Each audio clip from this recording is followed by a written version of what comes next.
Tapi yang saya prioritaskan, jangan sampai ada warga kita ketika dia sakit, jangan sampai meninggal karena tidak berobat. Itu buat biaya. PMB sendiri kepanjangan apa, Pak Soleh? Pemuda Madura Bersatu. Saya lihat biasanya LSM itu konotasinya kan dengan hal-hal yang negatif kebanyakan, yang LSM abal-abal, oknum LSM abal-abal. Tapi gerakan dari PMB ini luar biasa, mengadvokasi masyarakat yang memang benar-benar membutuhkan pendampingan hukum melalui Kak Soleh dengan Kak Rohman. Langsung nggak segan-segan untuk demo, turun ke jalan. Yang memotivasi jenengan apa? Tiba-tiba menjadi seorang aktivis. Apakah ada tendensi politik, kemungkinan dalam jangka panjang panjenengan akan nyalek DPR RI, DPR provinsi atau apa? Atau hanya murni gerakan sosial untuk membantu sesama? Kalau saya meyakini begini, apapun yang saya lakukan ini atas perintah Allah. Karena kalau bukan kehendaknya, saya tidak akan bergerak, dan hati saya juga tidak akan memerintah. Kejadian itu juga atas dasar kehendak alam juga. Saya tidak pernah punya cita-cita membangun organisasi, apalagi menjadi yang namanya aktivis. Karena latar belakang saya bukan dari keluarga berpendidikan ya. Ijazah juga saya nggak punya. Namun yang memotivasi saya membuat organisasi itu, awal saya membangun kandang ayam itu, yang mau keluar dari dunia malam, jadi pindah ke ayam. Nah, di situ ada seorang ibu-ibu bertamu dengan menggendong ayam. Nah, itu maksa mau dijual. Ini awal saya berdomisili kembali ke desa kelahiran saya. Dan waktu itu saya tidak tahu keadaan warga bagaimana. Nah, ibu-ibu ini maksa sekali mau jual ayam. Terus saya jadi mikir, nggak dibeli, kasihan, mau dibeli ini nggak layak diadu. Kata orang Madura, ayam gauk. Ayam gauk, ayam sayur. Ayam gauk itu yang memang diadu bunyinya. Kalau di luar-luar itu kayak ayam pelung itu. Itu kan nggak layak diadu. Untuk fight nggak bisa. Nah, aja saya beli karena dasar kasihan. Tapi dalam hati saya, ini ada apa kok ibu ini maksa mau jual ayam? Saya bayar 200.000 waktu itu. Nah, dari rasa penasaran saya bertanya-tanya, saya selalu ikutin ibu itu. Coba cari rumah ibu itu di mana. Ternyata dari rumah saya, tempat tinggal saya itu arah ke barat, agak ke utara. Nah, yang membuat saya tersentuh waktu itu, uang yang 200.000 ini ternyata sama ibu itu dibawa masuk ke rumah warga yang tinggalnya sendirian, udah nenek-nenek, dan dia dibawa ke klinik, ke puskesmas. Diajak berobat. Ternyata untuk berobat. Nah, disitulah jadi renungan saya bahwa warga saya banyak yang masih tersisih. Jadi saya banding-bandingkan waktu saya di Malaysia. Waktu di Malaysia itu kehidupan warga Malaysia sama sini memang jauh kan. Jauh sekali saya bilang. Jadi mikir saya siang malam. Nah, dari situlah saya akhirnya membuat program. Nah, setiap saya main ayam, saya niatin 10% saya sisihkan untuk orang-orang yang tidak mampu. Setiap saya mau mengadakan sabung ayam, saya sisihkan 10% untuk orang-orang yang tidak mampu. Saya waktu itu udah nggak mikir itu dosa atau dapat pahala atau tidak, nggak mikir. Pokoknya membahagiakan orang lain. Membantu. Membantu membahagiakan orang lain ya, yang kena musibah. Iya, mau meringankan bebannya. Yang ada terlintas di pikiran saya itu. Sehingga terbentuklah kas. Saya minta ke kepala dusun di tempat saya itu, dialah yang megang uang itu. Saya suruh catat. Ya alhamdulillah uang itu bisa digunakan untuk kepentingan warga, termasuk membuat jembatan, jalan dan lain-lain. Tapi yang saya prioritaskan, jangan sampai ada warga kita ketika dia sakit, jangan sampai meninggal karena tidak berobat. Itu buat biaya. PMB sendiri kepanjangan apa, Pak Soleh? Pemuda Madura Bersatu. Saya lihat biasanya LSM itu konotasinya kan dengan hal-hal yang negatif kebanyakan, yang LSM abal-abal, oknum LSM abal-abal. Tapi gerakan dari PMB ini luar biasa, mengadvokasi masyarakat yang memang benar-benar membutuhkan pendampingan hukum melalui Kak Soleh dengan Kak Rohman. Langsung nggak segan-segan untuk demo, turun ke jalan. Langsung turun sendiri panjenengan mau memimpin aksi. Nah, terbentuklah kas itu ternyata sangat bermanfaat. Nah, setelah itu saya berpikir tidak ada salahnya kalau langkah-langkah saya ini dijadikan sebuah contoh, ya terutama di kalangan penjudi ya. Dengan harapan langkah-langkah saya bisa agar diikuti orang lain, minimal ya kalangan kaum penjudi. Ya lebih-lebih bisa diikuti oleh generasi kita. Disitulah saya berpikir bahwa, dan juga saya melihat di Bangkalan ini kok minim sekali orang yang bisa memberikan teladan. Semakin sedikit, bisa dikatakan, bisa dihitung yang orang yang mampu memberi, mengorbankan kepentingan pribadinya untuk orang lain. Jadi rasa peduli itu semakin habis. Dari situ saya punya niat untuk memulai itu. Minimal saya akan memberikan contoh kepada anak-anak saya bahwa dulu ayahnya meskipun dia dikatakan sesat, di dunia hitam dan lain-lain terserah, tapi di sisi lain masih bisa berbagi, punya rasa sosial tinggi, masih mampu berbagi. Nah, karena saya sadari ada tanggung jawab yang sangat besar. Yang pertama, orang yang berilmu. Yang kedua, orang yang berpangkat. Yang ketiga, orang yang punya harta. Nah, ini tanggung jawabnya luar biasa. Tapi yang paling berat sekali itu yang nomor satu. Orang yang memiliki ilmu ini tanggung jawabnya sangat berat, yaitu harus berjuang untuk menyelamatkan orang lain dengan menyampaikan ilmunya. Kebenaran terkait ilmu yang dimiliki. Yang hak katakan hak, yang batil batil, kata orang-orang Pak Ustadz itu ya. Katakanlah yang benar, katakan benar, yang salah salah. Sampaikan perintah agama itu. Ilmu-ilmu yang sekiranya bermanfaat sampaikan ke orang lain supaya orang lain selamat. Kan ilmu itu untuk menyelamatkan orang lain. Yang memiliki ilmu ekonomi sampaikan ilmunya supaya orang juga memiliki ilmu ekonomi sehingga mereka sejahtera. Betul sekali Kak Soleh. Iya kan? Nah, ketika ilmu itu tidak disampaikan, maka ilmunya tidak bermanfaat, tidak akan jadi jariah. Dan seandainya disampaikan, ilmunya dipakai orang lain dan seterusnya sampai akhir zaman, insya Allah pahalanya akan mengalir. Nah, sebaliknya, ketika tidak disampaikan, sehingga akhirnya peradaban manusia di muka bumi ini hancur, gara-gara orang yang berilmu ini diam, apalagi sampai menjual ilmunya, naudzubillah. Nah, dialah yang akan bertanggung jawab. Karena orang yang berilmu ini punya tanggung jawab untuk mencetak pemimpin yang baik. Ya. Jadi tanggung jawab seorang pemimpin, pejabat dan orang yang pengusaha ini juga harusnya yang bisa mencetak, menanamkan nilai-nilai pengabdiannya oleh orang-orang yang punya ilmu. Ketika orang-orang berilmu ini mampu mencetak pemimpin yang baik, jadi pengusaha yang baik, dan dia tahu tanggung jawabnya, insya Allah kita sejahtera.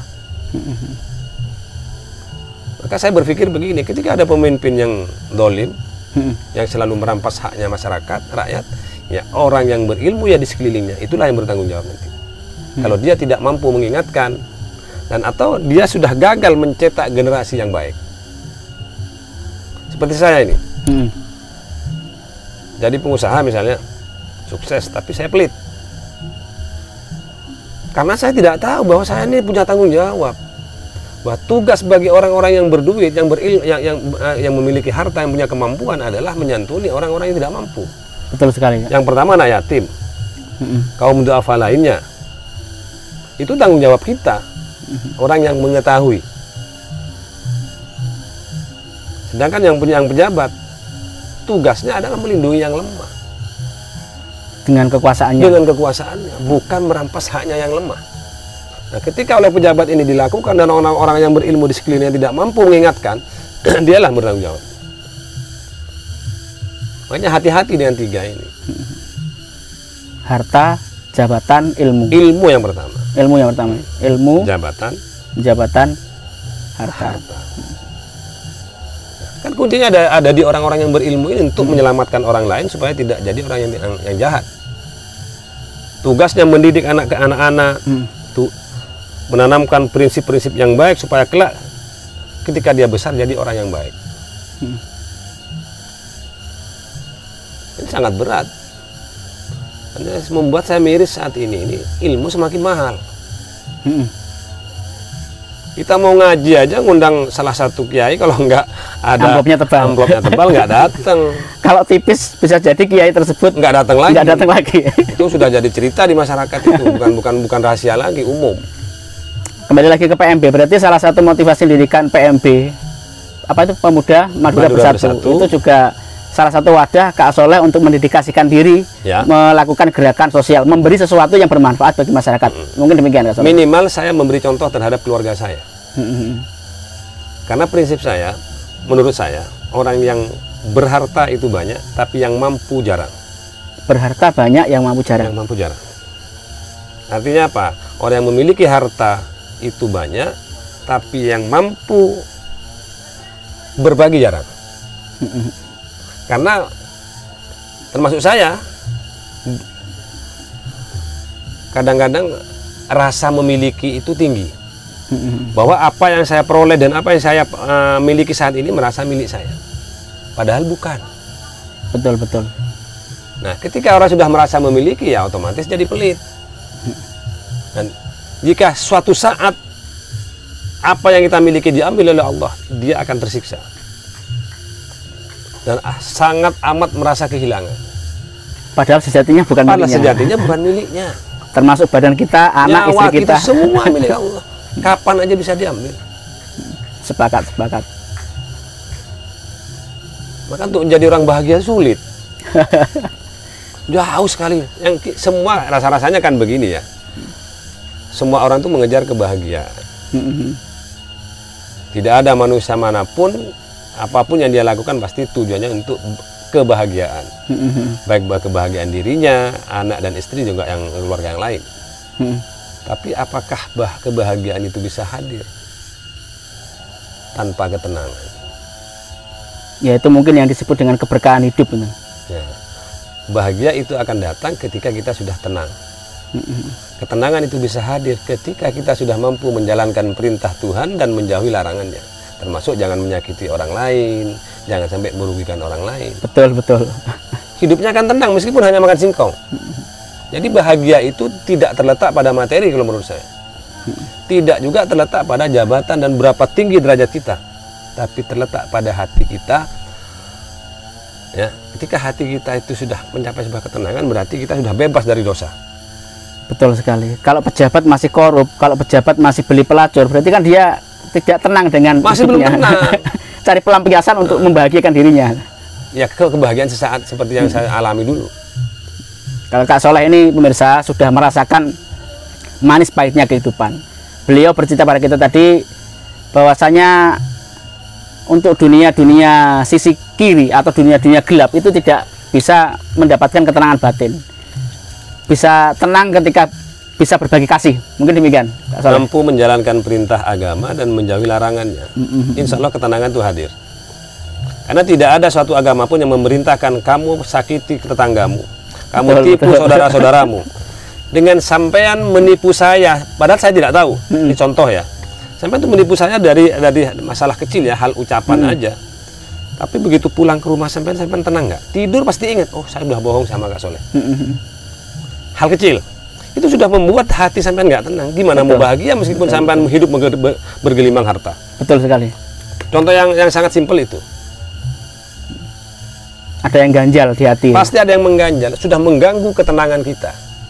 Jadi orang yang merugikan dan menyakiti hati orang lain itu sama halnya dengan menyakiti dirinya sendiri, menyiksa dirinya sendiri. Luar biasa pemirsa. Pelajaran berharga sekali Kak Soleh ini.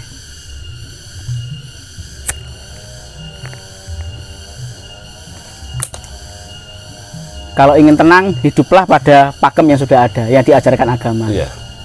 Insya Allah tenang, meskipun hanya makan singkong sama ikan asin, insya Allah tenang. Makanya itulah keadilan Tuhan.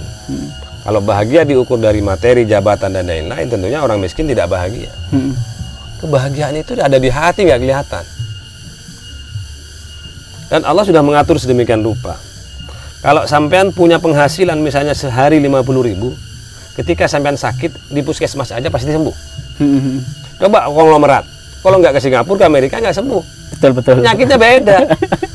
Padahal sama-sama sakitnya. Sama-sama sakit. Cara pengobatannya berbeda. Itulah kekuasaan Tuhan. Nanti ada pepatah yang mengatakan Allah tidak akan memberi cobaan kepada hambanya yang tidak sesuai dengan kemampuannya. Ya mudah-mudahan kita bersama bisa diberikan ketetapan iman dan ihsan. Karena iman itu kan juga bisa fluktuatif, naik turun, Kak Soleh. Berubah-berubah. Berubah-berubah. Kalau seperti Kak Soleh kan dari pengalaman hidup. Jadi insya Allah tetap akan terus konsisten dengan kebaikan yang dijalankan. Mohon doanya. Mungkin ada pesan untuk para pemuda atau orang-orang yang masih terjerembab dalam dunia hitam. Ya, pesan saya dan juga mungkin sedikit kayak himbauan ya. Jangan sampai jadi insan yang gagal seperti saya, apalagi santri yang tersesat, saya bilang. Santri yang tersesat. Santri yang tersesat.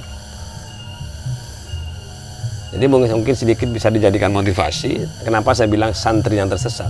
Saya awal masuk ke pendidikan itu langsung ke pondok, tapi tidak dibekali dengan prinsip-prinsip yang benar. Padahal pada hakikatnya kita ini ditakdirkan oleh Allah lahir ke muka bumi ini jadi seorang hamba. Ingin menjadi hamba yang bermanfaat, makalah harus mencari ilmu. Karena dengan ilmulah kita bisa selamat. Maksudnya selamat gimana? Hanya tahu yang ini haram dan ini halal, itu sudah selamat. Tinggal kita mau mengikuti apa tidak. Nah, selanjutnya dengan ilmulah kita menjadikan ilmu ini untuk alat untuk mengabdikan diri. Dengan menyampaikan ke orang lain, ini tolong jangan dilakukan, ini dilarang oleh agama, dan ini perintah kamu lakukan supaya kamu hidupmu selamat. Itulah hidup. Tugas orang yang mencari ilmu. Maka niatnya mencari ilmu bukan untuk kepentingan pribadi, bukan untuk memperkaya diri, apalagi ingin membodohi yang bodoh, tapi dengan niat mencari ilmu untuk menyelamat, agar kita jadi orang yang selamat, dan tujuannya nanti ingin menyelamatkan orang lain dari kebodohan. Itu kan perjuangan. Ini kalau itu sudah dilakukan, ini sudah calon pahlawan. Karena dari niatnya nawaitu ingin mencari ridho Allah, ingin memperjuangkan agama, mati pun dalam perjalanan mencari ilmu itu mati syahid. Selanjutnya begitu ilmu ini jadi, karena di otaknya memang sudah tertanam prinsip-prinsip pengabdiannya, dia akan mengabdikan dirinya menggunakan ilmunya untuk menyelamatkan orang lain. Bahkan meskipun tanpa amplop seperti yang sampean bilang tadi, berangkat karena itu tugas, perintah. Betul sekali. Jalan, sampaikan ajaran agama, ilmu-ilmu yang sekiranya bermanfaat. Sampai harusnya tidur sama istrinya, malam-malam dia berangkat untuk menebarkan ilmunya. Inilah yang disebut pejuang. Dia rela mengorbankan kepentingan pribadinya untuk kepentingan orang lain, apalagi sampai memikirkan agama. Nah, seorang pejuang ini nanti akan jadi pahlawan. Namanya akan harum setelah orangnya meninggal, karena masa hidupnya dia sangat berjasa. Sepertinya sudah dilakukan oleh para wali. Kan namanya harum sampai sekarang tuh. Beliau seorang para pahlawan. Karena masa hidupnya dia berjuang mengorbankan kepentingan pribadinya untuk umat. Nah, saya berharap untuk adik-adik yang masih muda, tanamkanlah niat dalam masa pendidikan untuk menjadi hamba Allah yang ingin memperjuangkan agama, supaya nilai pahalanya nggak hilang seperti saya. Saya niatnya dulu waktu mau masuk ke pendidikan, yang ditanamkan orang tua saya, Cong, kamu sekolah yang setinggi-tingginya, kalau perlu sampai ke langit saya biayai. Supaya apa? Supaya kamu tidak dibodoh-bodohin oleh yang pinter. Karena yang bodoh akan dimakan oleh yang pinter. Nah, itu kan doktrin yang salah kalau menurut saya. Mencari ilmu bukan karena mencari ridho Allah, ingin memperjuangkan agama, bangsa dan negara, tapi untuk menjaga diri supaya tidak dibodohi orang lain. Apakah dapat pahala mencari ilmu seperti itu? Dan yang termasuk menjadi PR ya mungkin dari kita bangsa Indonesia, saya rasa hampir mayoritas anak-anak kita yang suruh berangkat ke pendidikan itu tujuannya untuk memperjuangkan pribadi, kepentingan pribadi. bukan tujuan untuk memperjuangkan warga-warga yang tidak mampu, yang tidak mendapatkan haknya dan lain-lain, apalagi sampai ke agama. Tapi cong berangkat sekolah, perjuangkan masa depanmu. Bela anak istrimu, juga saudara-saudaramu nanti kelak kalau kamu jadi orang besar. Bayangkan kalau orang tua menanamkan prinsip seperti itu, ketika dia jadi pejabat, pasti menjadi pejabat yang korup. Karena misinya dia hanya memperjuangkan pribadi, bukan bangsa. Ya mungkin yang terjadi di bangsa kita saat ini, hanya sibuk memperjuangkan pribadinya, bukan orang lain. Kadang-kadang isi kampanye dengan setelah menjabat beda. Saya kira ini yang harus dirubah. Sibuk mengembalikan modal. Nah, ini yang harus dirubah kalau kita ingin bangkit dari ingin jadi bangsa yang terjajah. Berhentilah memikirkan kepentingan pribadi, tapi mulai berpikir untuk kepentingan umat dan negara. Dan dari beberapa adik-adik mahasiswa saya tanyakan, apa tujuanmu sekolah? Dan apa pesan orang tuamu? Hampir rata tidak lepas dari pekerjaan, bukan pengabdian. Ketika nggak dapat pekerjaan setelah kuliah, kecewa. Stres. Makanya prinsip hidup saya, ya mungkin termasuk saya dipanggil Soleh Abdi Jaya ini secara tidak sengaja juga kehendak alam. Di situ ada isinya, mungkin bisa dibilang filosofi, bahwa tidak ada pengabdian tidak ada kejayaan tanpa pengabdian. Tidak ada kejayaan tanpa pengabdian. Nah, orang sekarang kan berpikir kejayaan yang dikejar, tapi pengabdiannya nggak ada, akhirnya ambruk. Mengabdilah dulu baru jaya, berproses. Menanam dulu baru panen. Betul. Kalau saya boleh nyebut, bukan lagi santri yang tersesat dan kembali ke jalan yang benar. Amin. Amin. Di atas petunjuknya. Saya disebut Soleh Abdi Jaya itu juga karena nama usaha saya Abdi Jaya, CV Abdi Jaya. Dan saya juga tidak menyadari di situ ada arti yang tersembunyi. Soleh itu kan ibaratnya kan anak yang baik. Jadi seharusnya setiap saya dipanggil soleh harus malu kalau tidak sesuai dengan perbuatan saya. Dan juga itu bagian dari doa. Setiap orang memanggil soleh kan mungkin mendoakan saya itu. Nah, Abdi Jaya ini artinya seorang pelayan yang sukses. Ya, kalau di belakangnya ada jayanya, berarti itu bahasa peringatan. Sebenarnya tidak ada kejayaan tanpa pengabdian. Kan abdi dulu baru jaya. Masuk akal. Coba sampean perhatikan, ada nggak yang sudah orang yang pengusaha dan pemimpin yang memang tidak ada jiwa pengabdiannya yang mencapai kejayaan? Tidak ada, pasti apes, pasti hancur. Meskipun dia berjaya di segi ekonominya, tapi namanya hancur. Tapi kalau pengabdiannya yang didahulukan, kejayaannya itu pasti mengikuti. Keikhlasan dan ketulusan dasarnya. Ya. Demikian tadi pemirsa obrolan kita dengan Kak Soleh Abdi Jaya. Cukup panjang lebar, banyak cerita terkait latar belakang hidup beliau. Kita bisa memetik hikmah pelajaran yang dipaparkan oleh Mas Soleh Abdi Jaya. Tentunya kita jangan sampai meniru hal-hal yang negatif dan terjerumus pada hal-hal yang negatif. Kita ambil sisi positif dari Kak Soleh Abdi Jaya. Kalau diizinkan, kita pengen tahu koleksi kudanya, Kak Soleh. Boleh, ada di kandang. Nanti sambil belajar bagaimana cara naiki kuda. Boleh. Setelah ini pemirsa bisa lihat di part berikutnya Kak Soleh Abdi Jaya naik kuda dan ngajari kita untuk naik kuda koleksi beliau. Cukup sekian. Assalamualaikum warahmatullahi wabarakatuh.